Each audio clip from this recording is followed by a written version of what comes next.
Ladies and gentlemen, welcome back to the Tomb Raider 2013 playthrough on BrainScratch Commentaries. Wow, I held off making that joke for like... She's not bleeding nearly as much as Laura would be, so I would struggle Just, to at the call it point where similar. she lost her jacket, I could blur my eyes from this point on, and she'd be like 5 or 6 different female video game protagonists, because the whole jeans and tank top thing seems to be in vogue right now. Yeah, she could be who's its Jeans, face tank, from. jeans, tank top, and ponytail specifically. That Yeah, whole she could from the motif. back. She could be who's its face from Last of Us. Too. She could be Ellie, adult yeah. Ellie. She could be Lara Croft. Probably a dozen that I can mention that I I mean, don't to be remember off the top of my fair, head. you can also say the same thing about plenty of male protagonists as Oh, well. yeah. Oh no, every first person shooter protagonist is the exact same guy. Every You just can't see. You just can't see their model because they're first person. every first-person shooter protagonist is either Commander Shepard or Cole McGrath, depending on which you like more. And they both of those guys look the same. So Now, I'll say Cole McGrath has more personality in number 2 specifically because they added. Well, here's the thing: in Infamous 2, they had a completely different design that looked more like an he's athlete. stuck So under his head's going through the desk. they had a different design for Cole McGrath originally in Infamous 2. A lot of people who were following that game early on will remember this, where he was like a lot younger looking. He had hair, he had a beard. He had a much younger looking voice, which survived in one of the game's actual cutscenes for some oddball reason. And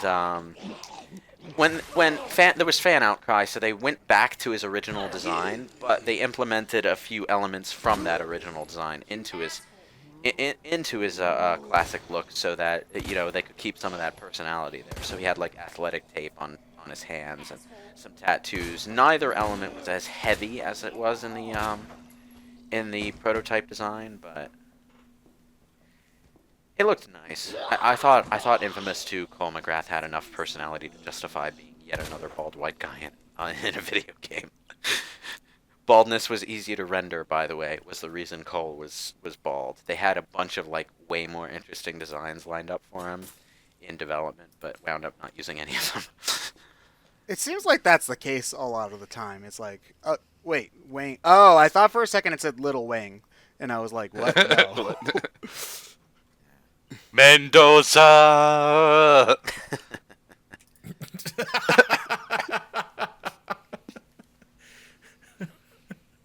Could you believe that bastard Irons? Stop talking crazy. I like this email exchange, by the way, between 2 employees here. It kind of serves to remind you that even if they're a bit, well, massive dicks, these employees had lives. There's like this last email at the end where Rick Mendoza is sort of going delirious, maybe because he's infected, and he starts talking about this girl they both liked in school, but they had no chance with her because they were both nerds.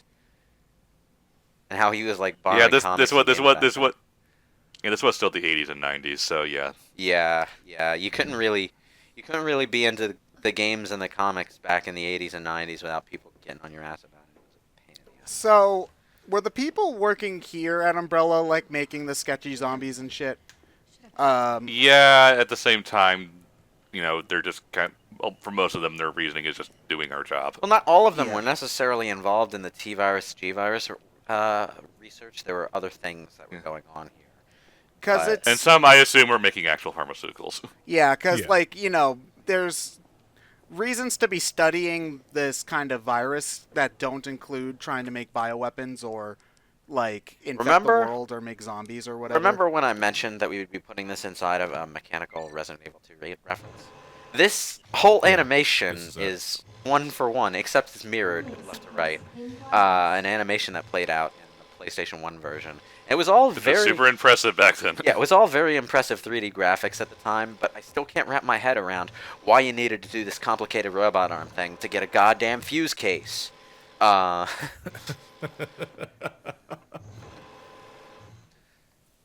It's like the robot arm was designed to screw the fuse into the fuse case so that you can then take the fuse into the main central area with the bridges. And Yeah, here it makes a bit more sense because a robotic arm is way safer putting into nitrogen coolant than sticking your hand with a glove in there. Yeah, definitely. Your characters react to the cold when they're in the refrigerator. So it's like, I think I think Claire regrets leaving her jacket behind when she goes in there. She gave it to To be- Sherry, right? Yeah, she gave it to Yeah. Sherry, which was Yeah. something she did in the original game.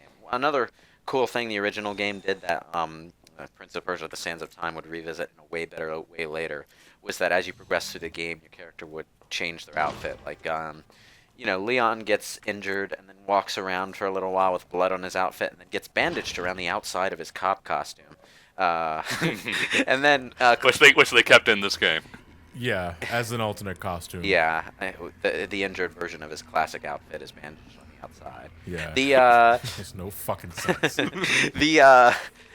Claire gave her jacket to Sherry toward the end of her campaign, regardless of which campaign you're actually playing as her.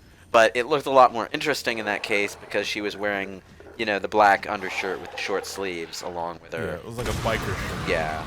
And I'm kind of disappointed that the classic costume in this game is not one-to-one the same.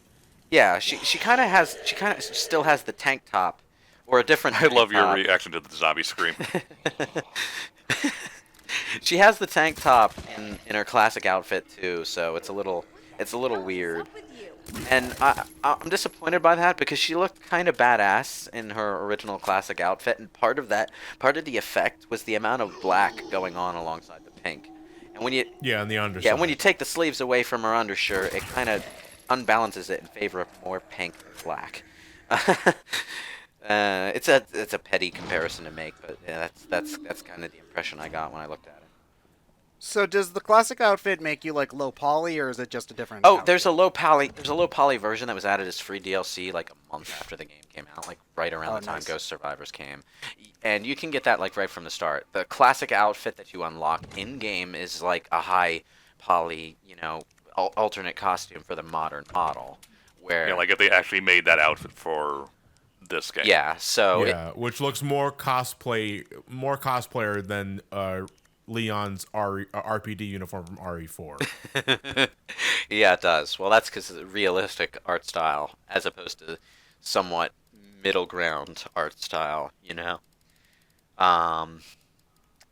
The outfit really does look cosplay though.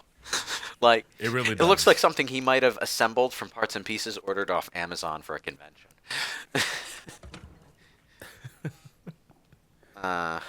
Don't get me wrong, the bandages are just there to keep the costume together. Oh yeah, it's like he stole your athletic tape from your Johnny Boom costume and wrapped it around Oh, himself man. because the armor fell apart during a panel, or while he was standing in line to get a signature from some voice actor. The $12 chicken fingers. $12 chicken fingers. Oh yeah, don't remind me about that part of convention life.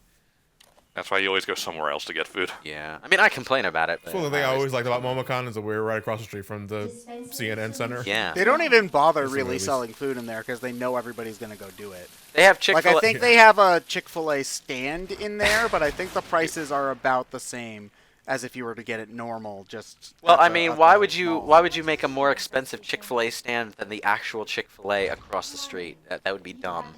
For the No people con- too no lazy to go conventions up do the that. escalator and walk a Yeah. block. That's literally Yeah, no, it. trust me, it happens.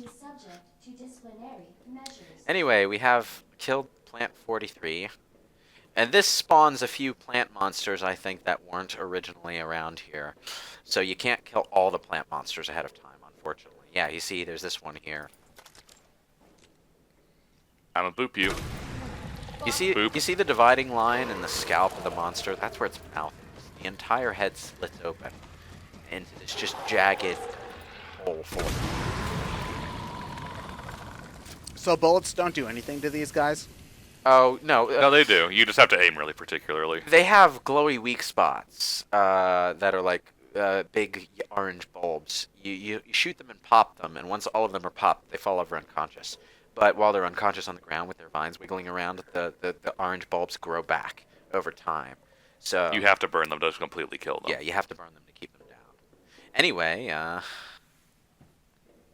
was distracted by the noise of another goddamn Plant monster. Yeah, plant monster. All right, and now we have level 3 access. Woo, senior staff. moving up. I'm not old. And then she puts it back down. I guess the apple doesn't fall too far from the tree, does it, Claire? What?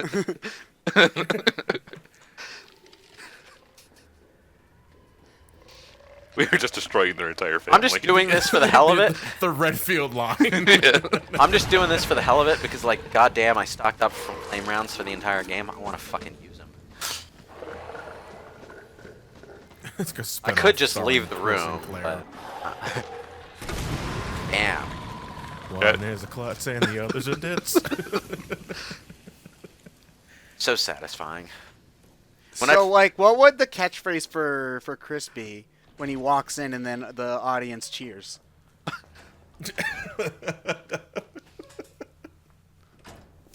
I don't know. He doesn't really have any. Chris himself doesn't have many meme lines. Yeah, he just kind of sounds doofy. Yeah. Yeah. Well, Chris doesn't have that much dialogue in his story either. Like, for some bizarre reason, Yeah. The story was really lopsided toward the Jill campaign in Resi 1. Like, she just had more scenes, which is probably why the novel focused more on Jill than Chris. Just more to work with. Oh, unauthorized access detected. I like the voice clip that tells you, like, you may be subject to disciplinary action, Dr. Lee. Then why don't they just prevent you from doing that if they have something programmed to scold someone when you do it? Basically, to make sure someone can't do it just in case they need to. Just in case there's an emergency, yeah. That's the entire point of the herbicide, was that in case Plant 43 got out of control, like now, it could be easily dispatched. And we're here to find a cure for Sherry. That's like the only reason we come down here, right? Yeah, but the antivirus is on the other end of the lab, and we need a level. But you need the senior level. Yeah, we need senior staff access. Okay. So, like, had Sherry not been sick, could we have left by now?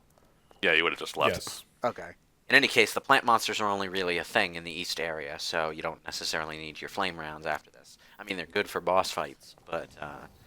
Yeah, see, I keep all of them because they're grenade launcher ammo. I generally only keep the grenade launcher ammo on me that I expect that I'll be using in the immediate future. So, Well, if it doesn't take up an extra spot, I would have just taken all of it. it does take up an extra spot, but the thing is, in Resi 7 and Resi 2 Remake, they don't do that thing where you load all of one ammo type into your grenade launcher at once. You only load one shell into your grenade launcher at once. So instead of the ammo taking up, like, one spot for the gun and whatever's loaded into it, and one spot for an alternate ammo type, it's one spot for the ammo you're using, one spot for the ammo you're not. And, yeah, it's a little... Oh, hey. Little cumbersome. It's something I kind of miss from the original game. Yeah. But, you know, at least you can change the ammo out, which is not something you could do in Resi 1. So if you picked acid round or flame round, you were stuck with that for the rest of the game? You were stuck with that. Well, until you fired it. Stuck until the gun ran out. Yeah.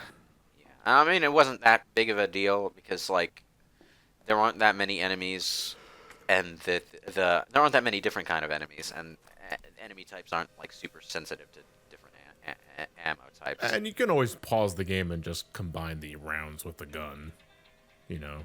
But there was no way to real-time switch ammo. Oh, I thought that sound effect was in the game. That was my phone going off. Oscillator. It's like I was like, oh, we're actually tuning into a different radio station. Hey, I got the local radio station here. This is B98.5 Raccoon City, and oh god, everyone's dying. We hope you enjoy your apocalypse with the soothing sounds of Barry White. Excuse me while I power off my phone again. Sorry. We've got a call in from Tom from Raccoon City. How are you doing today, Tom? Very interesting. How's the zombie outbreak? Seems pretty bad out there. Can you tell us what it looks like? All right. Thank you for calling in, Tom. I don't think you're allowed to say that on the air, Tom. Now, since we have this footage with the soldiers talking and all, we can tell exactly which one of these is Hunk. Hunk is the one giving the orders, because he's got that really distinctive cool voice. He's also the guy in charge. Yeah. I don't think Hunk ever had a voice in the original game, did he? No, he was just a guy. Like, he listened to something on the radio, and that was it. He didn't say anything. Hunk has been referenced several times in future games, but he mostly appears in non-canon capacity. Like, he's a character you can play as in RE4's Mercenaries. Or, like, he's mentioned in a file in Code Veronica as one of the soldiers who trains on Rockford Island, because Rockford Island is chiefly a military training facility. Umbrella has those for some reason. But He's basically the world's biggest badass that you just never get to see do anything. well, you know, surviving Fourth Survivor mode is pretty badass. But there's this whole sub-story he has that was only really explored in what was the game called? Operation Raccoon City. I think so. Yeah, which is the shooter game. yeah, which is mostly non-canon because you can kill Leon. But yeah, he has this whole story where they call him the Grim Reaper because he always survives situations where people should die, and everyone around him dies, but he gets out. So that's the Birkin that we fight in this game, right? Yeah. Yeah. So he was already infected then. He got shot, and while he was there dying of his gun wounds, he injected himself with the G virus because he had a sample on him. No other options. He had a sample on his person, and none of the soldiers thought to check him for it. Wow. Oops.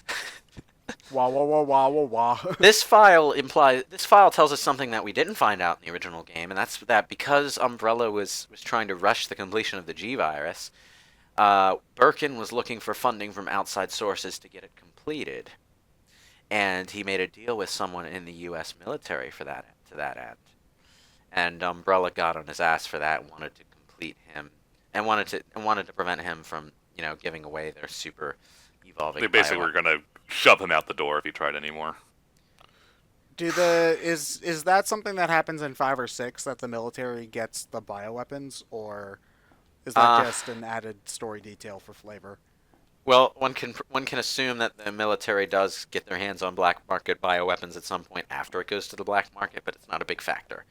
Okay. They're not particularly interested in using it. In 6, there's someone in the military who's a bad guy, an obvious bad guy, with obvious bad guy voice acting, but and an obvious obvious bad And guy. just didn't raise any red flags. Yeah. On the whole, in the Resident Evil universe, the United States military is oddly pretty okay with not using these sorts of things. The only So they're not evil. They're just incompetent. Then. somewhat kind of it's not really a thing that comes up much. The only major story element that comes up with the U.S. military is at the beginning of 6, a bioweapon outbreak occurs because someone inside the U.S. military wanted to kill the president to prevent him from coming clean to the UN about America's role in Umbrella, about how the American government facilitated what Umbrella was up to, I should say. It's not really made clear exactly what the U.S. government was doing around that time. From what little we can gather, it's mostly just funding it. Well, like, there's this one guy that Birkin was in contact with who was trying to fund the G virus so that they could get their hands on it. But as far as the T virus goes, the only connection that's ever directly drawn has to do with the nuking of Raccoon City. Yeah, I was gonna say, 'cause I think the reason maybe why the U.S. government is so low key in this series is because the only sort of large scale event, if you think about it, is RE2. Everything else afterwards is sort of like on the low side, or at least relegated to like one village or one tiny area. Yeah. And the objective is to stop it from spreading from that one area. Yeah. So it's like it's covert ops as opposed to like warfare and stuff. That makes sense. Wait, doesn't an entire city get infected in RE6 though? Yeah, but that's not Umbrella or the U.S. government. That's Neo Umbrella, a terrorist organization using the C virus. They basically. How many? Oh man, They Sesame launched- Street's got they- all the viruses. Yeah, and what little military there is basically just trying to clean that mess up. Yeah, and it's not like an outbreak. It's a deliberate attack. They launch a missile full of C virus gas, and it explodes and spreads its gas all over the city and instantly zombifies pretty much everyone at once. Except for our main protagonist, of course.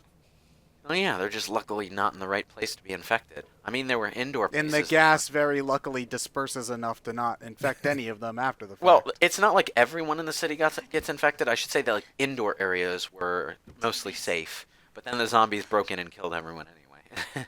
So, you know. Oh, look at that. All right. Oh, look, it's a snake. Please, no steppy. Hell yeah.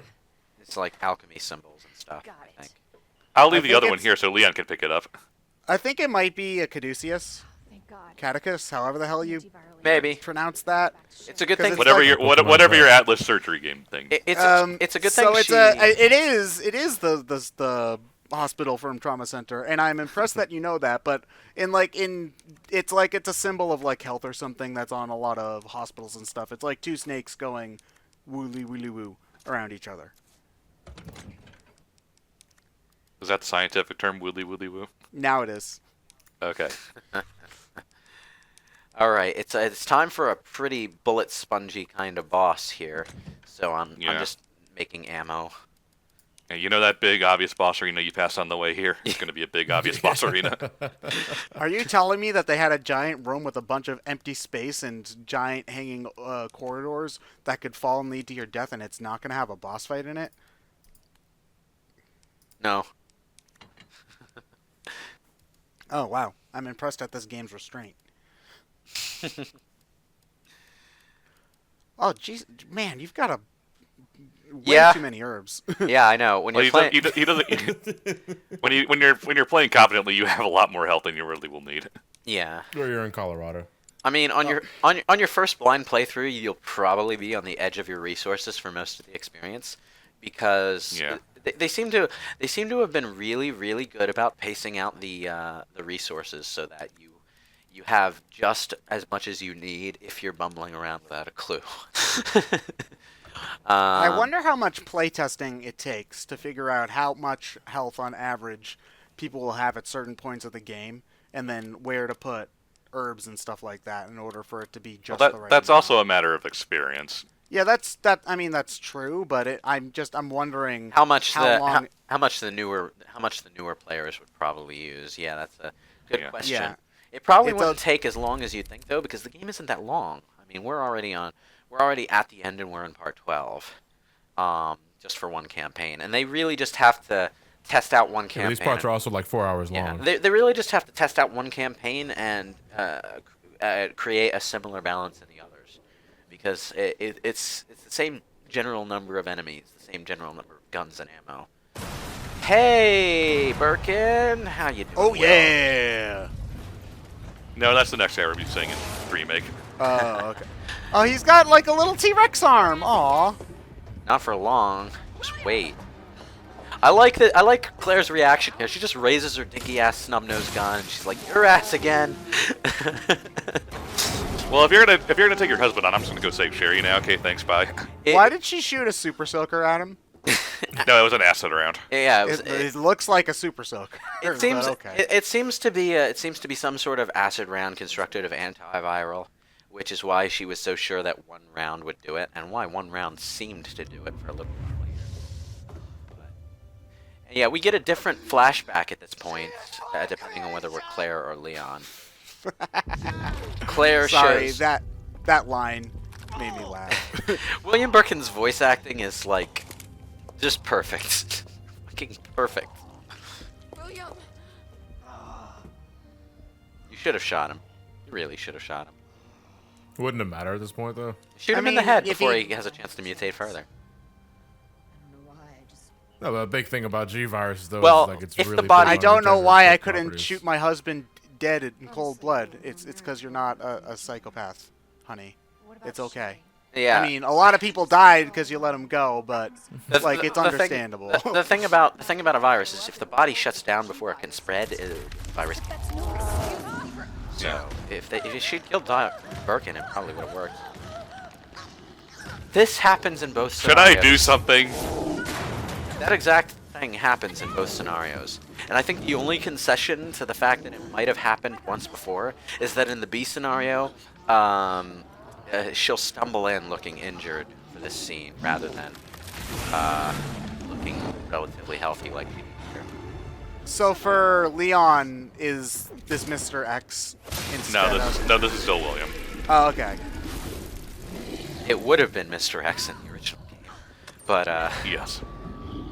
in the original game, The boss fights until the final one are basically the same in both campaigns. yeah, in the remake, in the original, what would happen is like a scenario would fight. It would be kind of like Chaos 1 through 6 in Sonic Adventure. A scenario would fight like forms 2 and 4, and a scenario would fight forms 1 and 3, that sort of thing. No. In fact, I wonder what I need to shoot. Umbrella just needs to stop growing eyes on their monsters, and then they'll be invincible. well, the G-Virus was the only one with like eyes on it. It's kind of Yeah, I mean the lickers don't have eyes. it's kind of the Well- G-Virus's quirk, really. But Well, I guess I'm also thinking of Resident Evil 4, because there's like 3 bosses where eyes are big. oh yeah, but that's not Umbrella. That's Yeah. that's Osmond Sadler being an asshole. Yeah. So yeah, it staggers a lot when you hit it with a grenade gun. Surprising. So Yeah. just aim for the eyes and hit it with big bullets and it will stumble.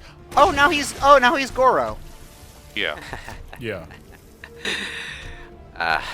This takes a lot of ammunition, by the way, on this guy. Yeah, I remember I got down to my handgun and it was like I had very few bullets left, and then the dinky little handshot ammo killed him.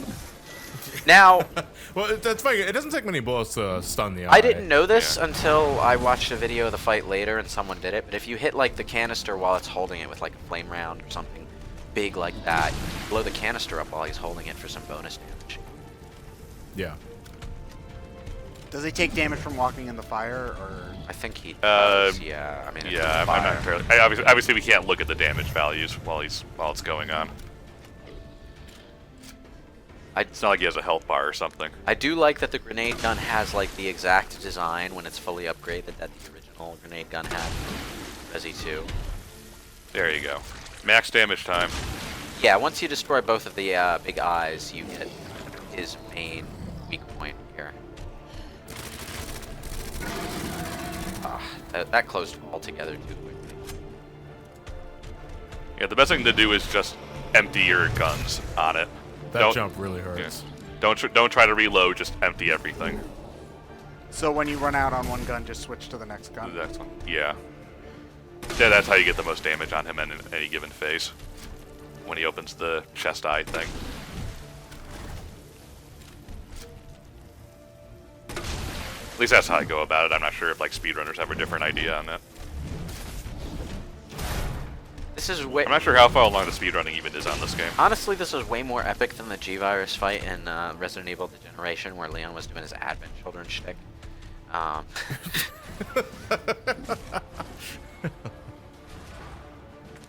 Holy fuck. Have you Okay, seen so it? they do have some extra ammo Yeah, lying yeah, around I've seen that. for in case you walk into this area. Well, yeah, they leave you actually quite a bit of ammo around. A lot of it is handgun ammo, but it'll do the job. Bam! I got it right before he jumped. And then stuck a knife in his face for good measure.